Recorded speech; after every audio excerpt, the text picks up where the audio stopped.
Hey friends, Jason Phillips here. I'm so glad you've tuned in. This is my first broadcast, my first recording from the new studio, the new and improved studio. And I just want to say thank you so much for all the positive comments that you guys made when I've been posting some pictures. It's still not done yet. You might hear a little bit of, echoey in the background. I don't have all the sound dampening up yet to make the audio experience as good as it should be. But I wanted just to get this message out to you, and I didn't want to wait. Don't be this kind of leader. I'm a big proponent of servant leadership. Now, the contrast of servant leadership is selfish leadership. And I want to talk to you the difference about servant leadership versus selfish leadership. A selfish leader says things like this: well, it's just business. When they rake you over the coals and take advantage of you and use that as an excuse to justify an unethical action. Okay, it's just business. How about this one? Have you heard this one right here? Yeah, well, it's my way or the highway. Have you heard that one? Yep. How about this one? Well, that's the kind of manager, or that's the kind of leader I am. If they want to be on my team, okay, that's this boss mindset. And boss isn't a bad word, but it has this connotation these days of being a bad word. Boss is, heavy-handed boss is what you typically think of, at least me, when I think of a boss. It was my way or the highway. And so a selfish leader is all in it for what people can help them accomplish. A selfish leader will use up people to accomplish his or her goals. I'm going to say that again. A selfish leader will use up people to accomplish his or her goals. And guess what? It works. In the short term, as you burn people and you burn relationships. That's what selfish leaders do.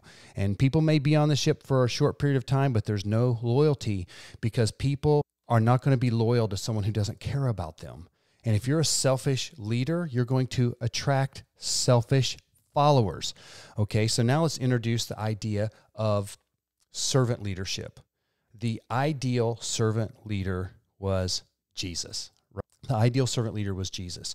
And the servant leader cares about his people, his or her people, wants them to be successful, sets the example, shows them how, shows them a picture of a better future, leads them into that better future, raises them up. And the difference is this: as a servant leader, if we help our people get what they want, we are going to get what we want. We are going to go up by lifting up and building up those underneath us. And when you build up people underneath you, guess what? They want to follow you. People want to follow a leader that cares, a leader they can trust, a leader with credibility. Here's another way to look at it. A selfish leader, it's all about me. A servant leader, it's all about we. Me versus we. What type of leader do you want to be? What type of leader are you? Maybe there's some areas in your leadership, in your family. Oh, that's a good one. Us parents, so many times, we just want to rule our house with an iron fist. And guess what? That may work really well when they're toddlers. But guess what? They grow up and they get a mind of their own. Every one of us, all of our kids are built differently.